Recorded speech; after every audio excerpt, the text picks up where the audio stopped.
જય જવાન જય કિસાન. નમસ્કાર ખેડૂત મિત્રો.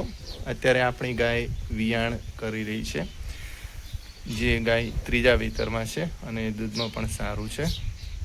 તો તમે જોઈ રહ્યા છો અત્યારે તે ડિલિવરી પર છે. તેની જે પીરિયડ ક્રિયા છે તે અત્યારે ચાલી રહી છે. તો કોઈ ખેડૂત મિત્રો આપણી જ્યારે પશુ અને આપણું ગાય કે ભેંસ વિયાણ ઉપર હોય તો સૌથી પહેલાં ધ્યાનમાં રાખવાની બાબતો કે તેની નીચે થોડી રેતીની ગાદી કરી જેવી જોઈએ, જેથી કરીને પશુને બેસવા ઉઠવામાં કોઈ તકલીફ ન રહે.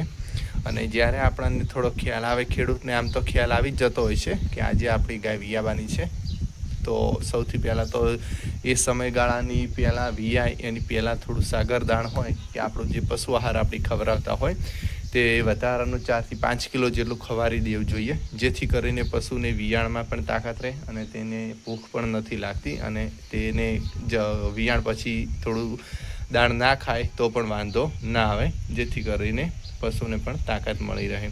તો અત્યારે તમે જોઈ રહ્યા છો અમારી ગાય વિયાઈ રહી છે, તો આખો વિડીયો જોતા રહેજો. તો ફાઇનલી ગાય વિયાઈ રહી છે આપણી.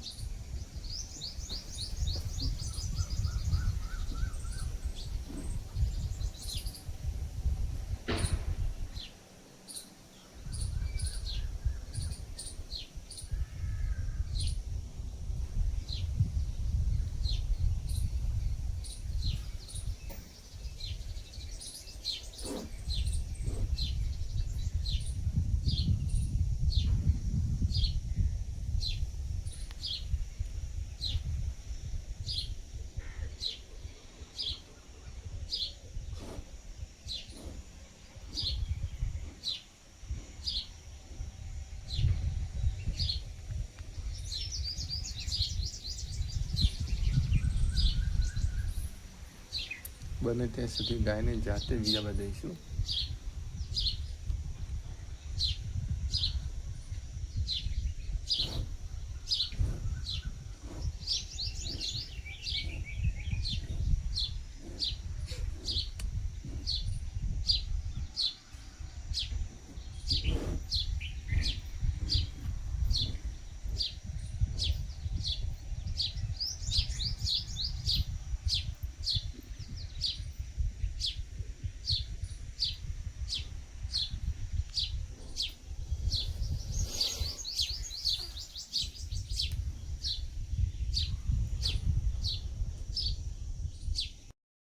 નમસ્કાર ખેડૂત મિત્રો. જે આપણી ગાય છે તે અત્યારે વિયાવાની તૈયારીમાં છે અને પગ બહાર આવી ગયા છે. બસ થોડું મોટું બહાર આવી જાય પછી આપણે બચ્ચાને ખેંચી દઈએ અને ગાયને થોડી વિયાવામાં હેલ્પ કરીએ. જ્યારે આપણી ગાય વિયાતી હોય ત્યારે નીચે થોડો રેતી પાથરી દેવી જોઈએ, જેથી કરીને ગાયને બેસવા ઉઠવામાં કંઈ તકલીફ ન પડે, જેથી કરીને ગાયને બાવલામાં સોજો પણ એ ટાઈમે વધારે હોય છે. તો ઘણી બધી વખત એવું થતું હોય છે કે તેને બાવલામાં સોજો વધારે હોય તો તેને બેસવામાં ઉઠવામાં અને એવી તકલીફ થતી હોય છે, કારણ કે અંદર દૂધ ઘણું બધું શીરું ભરાણું હોય છે, જેના કારણે ગાયને બેસવા ઉઠવામાં તકલીફ થાય અને વિયાવામાં પણ થોડી તકલીફ થતી હોય છે. તો સવારે એમને એવું લાગ્યું કે ગાય આપણી આજે વિયાવાની છે, તો સવારે 11 વાગ્યાથી તેની દેખરેખમાં છીએ. અત્યારે સમય થયો છે 2-2:30 વાગ્યા છે. તો અત્યારે ગાય અડધા કલાકની 15-20 મિનિટની અંદર બચ્ચું આપી દેશે, વિયાઈ જશે. તો આપણે ખૂબ જ ધ્યાન રાખવું જોઈએ, કારણ કે જ્યારે પશુ વિયાતું હોય તો તેની કેર આપણે ચોક્કસથી કરવી પડે, કારણ કે અહીંયા કૂતરાઓ ઘણા બધા હોય તો તે મેલ નાખે છે, તેનું પણ ધ્યાન રાખવું જોઈએ. વાછરડાને ન મારે તેનું પણ ધ્યાન રાખવું જોઈએ. અને જ્યારે આપણને ખબર પડતી હોય કે ગાય ભેંસ આપણે વિયાતી હોય, રાત્રે વિયાય તો અલગ વાત છે, પણ જ્યારે રાત્રે દિવસે વિયાવાની હોય ત્યારે લગભગ મોટાભાગના ખેડૂતો અનુભવી હોય છે, તો તેમને ખ્યાલ આવી જતો હોય છે કે ગાય કે અથવા ભેંસ આજે આપણે વિયા છે.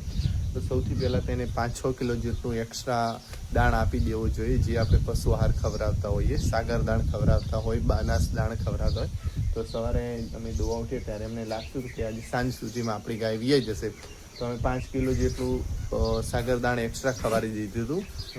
500 ગ્રામ જેટલો તેને ગોળ ખવડાવ્યો હતો, પણ ખાધો નહોતો, તો 200 ગ્રામ જેટલો ગોળ તેને ખાધો હતો, જેથી કરીને તેનું કેલ્શિયમ જળવાઈ રહે. તો તમે આ પૂરો વિડીયો જુઓ અને જોઈએ કે વાછડી આવે છે કે વાછડો. તો વિડીયોમાં બન્યા રહીજો.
તો ફાઇનલી આપણી ગાય વિયાઈ ગઈ છે. તો સૌથી પહેલા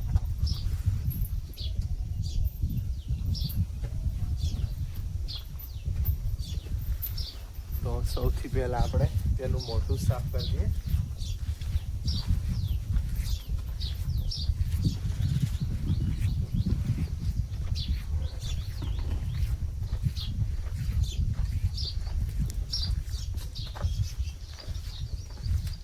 તેના મોઢામાં જે લાળ ગઈ હોય તે સાફ કરી દેવી જોઈએ.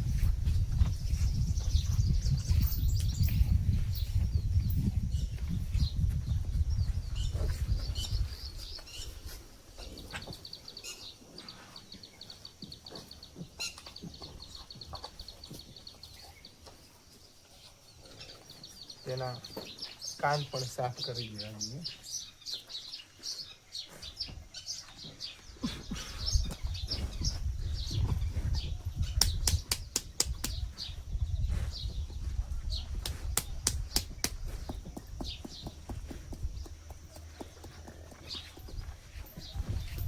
અત્યારે ગાય તેનું વાછડું ચાટી રહી છે અને ગાય વાછડાને જન્મ આપ્યો છે.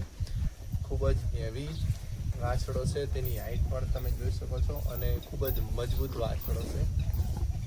આમ જોવા જઈએ તો 3 મહિનામાં અમારી પાસે આ ચોથી ગાય વિયાણી છે. 3 મહિનાની અંદર ચોથી ગાય વિયાણી છે. 2 ગાયોને વાછડી આવી છે અને 2 ગાયોને વાછડા આવે છે.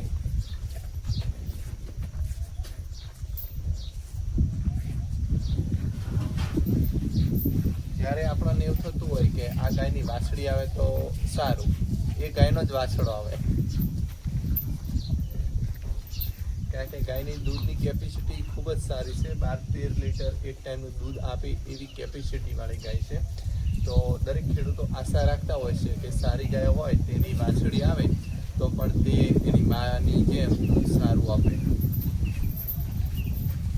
અત્યારે દિવસમાં જ્યારે ગાય વિયાઈ ગઈ છે તો મારે ઉજાગરો કરવાનું કંઈ રહેતું નથી, કારણ કે સાંજ સુધીમાં મેલ મૂત્ર બધું પડી જશે. કે લાલભાઈને મોટા ભાગે નાઇટના ઉજાગરા કરશે ગાય વિયાઈ ત્યારે. અત્યારે ગાય એના વાસણાને સારી રીતે ચાટી અને ક્લીન કરશે અને પછી આપણે વિડીયો આગળ બતાવીશું.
તો ફાઇનલી આપણી ગાય વિયાઈ ગઈ અને વાછડો આવે છે. કશો વાંધો નહીં.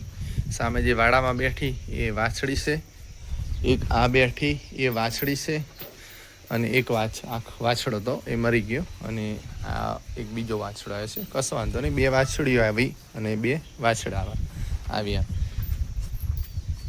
અત્યારે તે વાછડાને તેની માં ક્લીન કરી રહી છે, ચાટી રહી છે. તો એને આખો આપણે ચાટવા દઈશું.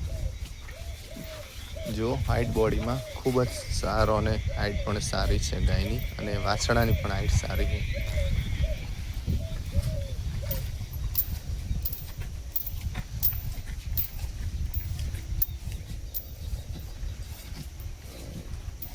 એક કલાકની અંદર આપણે તેની માનું શીરું વાછડાને પાઈ દઈશું, જેથી કરીને તેને તાકાત અને સ્ટ્રોંગ રહે.